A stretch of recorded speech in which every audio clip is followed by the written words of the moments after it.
উৎসাহিত করব না।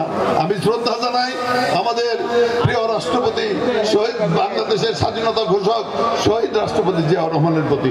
আমি শ্রদ্ধা জানাই আমাদের নেত্রী বেগম খালেদা জিয়া, যিনি বিদেশে চিকিৎসাধীন আছেন। আপনারা দোয়া করবেন তিনি যাতে চিকিৎসা শেষ করে ফেরত আসতে পারেন। আমি শ্রদ্ধা নিবেদন করি তারেক রহমানের প্রতি। দীর্ঘ 17 বছর 18 বছর যাবৎ বিদেশের বাড়িতে স্বৈরাচারের আঘাতে বিদেশের বাড়িতে অবস্থান করছেন, তিনিও যাতে ফেরত এসে বাংলাদেশের নেতৃত্ব দিতে পারেন তার জন্য দোয়া করবেন। দোয়া করবেন এই আগস্ট এবং জুলাইয়ের আন্দোলনে যারা শহীদ হয়েছেন, জুলাই এবং আগস্টের আন্দোলনে যারা নিহত হয়েছেন, এই আমাদের গোপালপুরের 4জন নিহত হয়েছেন।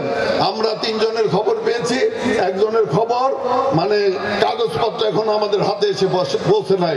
প্রিয় বন্ধুরা, আমাদের গোপালপুরের 4 জন আত্মাহুতি দিয়েছে, প্রাণ দিয়েছে এই স্বৈরাচারকে উৎখাত করার জন্য।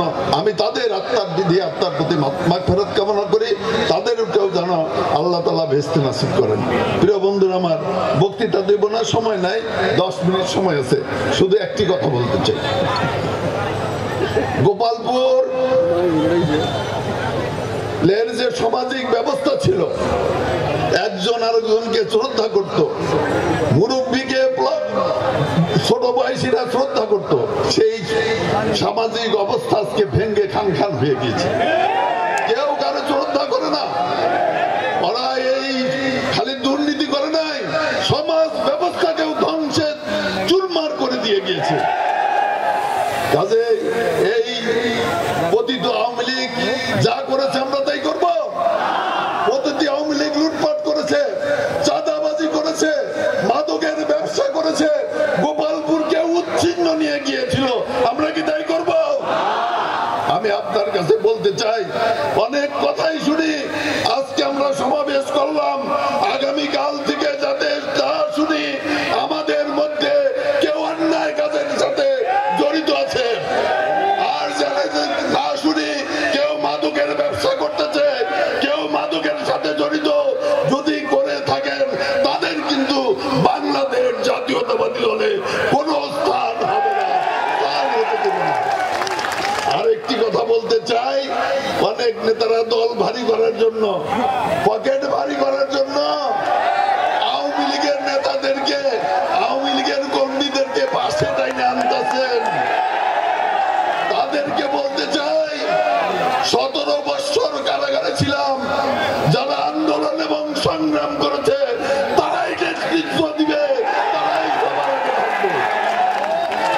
প্রিয় বন্ধুরা, এই কথাটি বলে রাখলাম। আরেকটি কথা বলে রাখলাম যে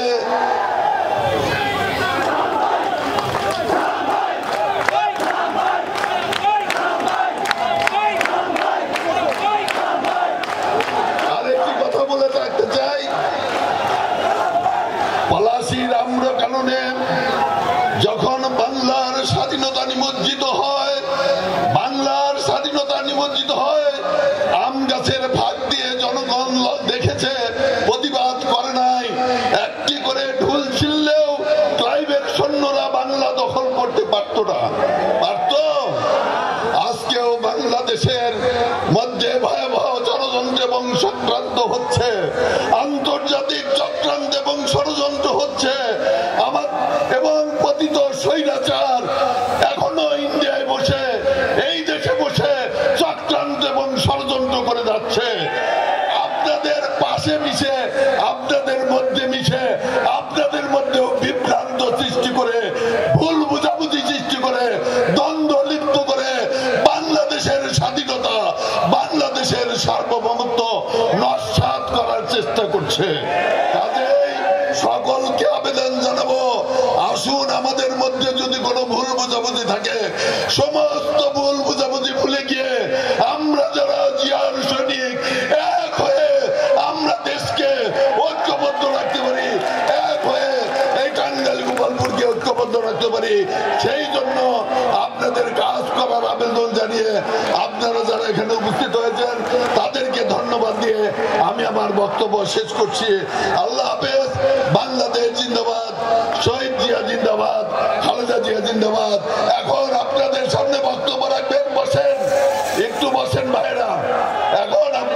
সামনে বক্তব্য রাখবেন আমাদের প্রিয় অভিভাবক, আমাদের নেতা, আমাদের এই বৃহত্তর ময়মনসিংহের গর্ব, কেন্দ্রীয় স্থায়ী কমিটির সদস্য জনাব নজরুল ইসলাম খান।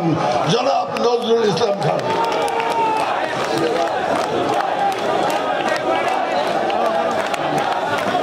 বিসমিল্লাহির রহমানির রহিম।